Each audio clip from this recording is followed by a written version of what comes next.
Shalom keluarga damai, kita berjumpa kembali di dalam Sapaan Damai Sejahtera 26 November 2022. Mari saat ini kita mempersiapkan hati kita berdoa. Tuhan Allah Bapa kami bersyukur sekali lagi jikalau pada hari ini kami boleh kembali merenungkan firman-Mu ya Tuhan. Biarlah firman-Mu yang boleh mengawali hari kami menjadi dasar dan penuntun di dalam kehidupan kami sehari-hari.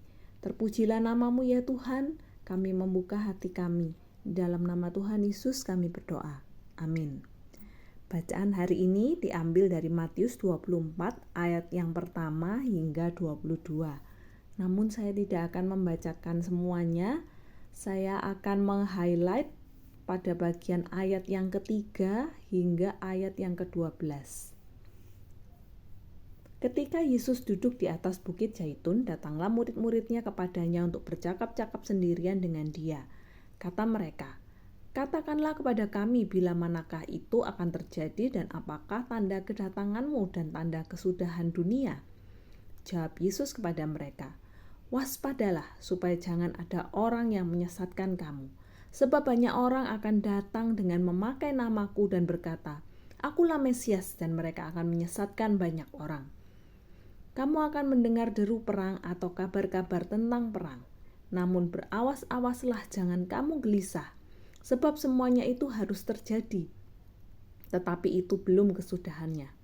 Sebab bangsa akan bangkit melawan bangsa, dan kerajaan melawan kerajaan. Akan ada kelaparan dan gempa bumi di berbagai tempat. Akan tetapi semuanya itu barulah permulaan penderitaan menjelang zaman baru. Pada waktu itu kamu akan diserahkan supaya disiksa, dan kamu akan dibunuh dan akan dibenci semua bangsa oleh karena namaku. Dan banyak orang akan murtad dan mereka akan saling menyerahkan dan saling membenci. Banyak nabi palsu akan muncul dan menyesatkan banyak orang. Dan karena makin bertambahnya kedurhakaan, maka kasih kebanyakan orang akan menjadi dingin."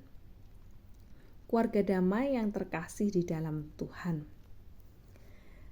Di dalam ayat yang ke-12 yang merupakan ayat yang kita baca terakhir dalam bacaan hari ini, Yesus bernubuat bahwa kasih sebagian besar orang akan menjadi dingin. Ketika dia menjawab pertanyaan para muridnya, "Apakah tanda kedatangan-Mu dan tanda kesudahan dunia?" Tanda yang dinyatakan oleh Yesus adalah bahwa kasih sebagian besar orang akan menjadi dingin. Di dalam Matius 24 merupakan sebuah khotbah yang dinyatakan oleh Tuhan Yesus di atas bukit Zaitun. Yesus menceritakan kondisi akhir zaman sebelum kedatangannya kembali. Dia berkata bahwa akan ada Mesias palsu yang muncul dalam ayat yang kelima. Akan ada peperangan di ayat yang keenam. Juga akan ada perselisihan serta bencana alam di ayat yang ke-7. Bahkan Yesus juga menghimbau akan ada penganiayaan orang percaya yang beberapa di antaranya bukan pengikut sejati dan mereka akan saling menyerang di ayat yang ke-9 sampai 10. Dan ucap Yesus, karena makin bertambahnya kedurhakaan, maka kasih kebanyakan orang akan menjadi dingin di dalam ayat yang ke-12. Kasih yang menjadi dingin ini entah apa yang menjadi penyebabnya. Bisa karena disebabkan oleh pengaruh dari ajaran-ajaran sesat, yaitu para guru palsu, atau bisa juga terjadi karena penganiayaan hebat atau ketakutan akan kematian. Mereka yang imannya tidak murni, tidak sejati, mereka akan menjadi murtad. Kasih mereka pada Allah dan kepada gereja akan menjadi dingin. Keluarga damai orang Kristen sejati, meskipun iman mereka lemah, seharusnya mereka menjadi orang-orang yang dapat tetap bertahan hingga akhir. Jikalau memang mereka memiliki kasih yang sejati. Apa yang menjadi tanda dari kasih yang sejati? Kasih yang sejati lahir dari buah Roh Kudus di dalam kehidupan mereka. Dan kasih itu tidak akan gagal. Seperti yang kita ingat tertulis di dalam 1 Korintus 13 ayat yang ke-7. Bahwa kasih tidak berkesudahan. Kasih yang sejati tidak mungkin menjadi dingin karena sumbernya berasal dari Kristus. Dan Kristuslah yang akan memeliharanya sehingga pengikut-pengikutnya itu tidak jatuh. Sebaliknya, bagi mereka yang tidak didiami Roh Kudus, kasih yang mereka miliki akan menjadi semakin dingin.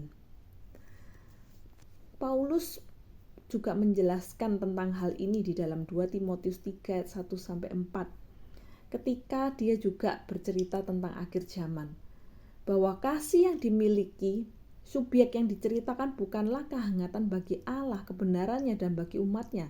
Sebaliknya kasih mereka adalah kasih yang bersumber bukan dari Kristus, tetapi kasih yang bersumber dari diri mereka sendiri. Kecintaan dan keegoisan diri, mencintai uang. Itulah yang menyebabkan seseorang bisa jadi memiliki kasih yang tidak sejati ketika memiliki Kristus, ketika mengikut Kristus. Paulus menjelaskan bahwa rupa-rupa kasih orang semacam orang terhadap Allah itu ada berbagai macam. Dan terkadang itu sifatnya hanyalah bungkusannya saja. Mereka memperagakan tindakan-tindakan mereka secara ritual, agamis, dengan tujuan yang egois dan sebenarnya mencari keuntungan diri sendiri. Tujuan mereka adalah memperoleh kemuliaan dan sanjungan dari sesamanya. Atau bahkan juga memperalat agama demi keuntungan pribadi. Mereka bukan ingin bekerja demi kemuliaan Allah, kehormatan Kristus atau kebaikan bersama, tapi ujung-ujungnya semata-mata hanyalah untuk kepentingan diri sendiri. Lalu bagaimana keluarga damai caranya supaya kita dapat memastikan kasih kita kepada Kristus tidak menjadi dingin? Yang pertama, kita dapat memulai dengan memastikan bahwa kita adalah orang-orang yang sungguh memiliki iman yang sejati dalam mengikut Kristus.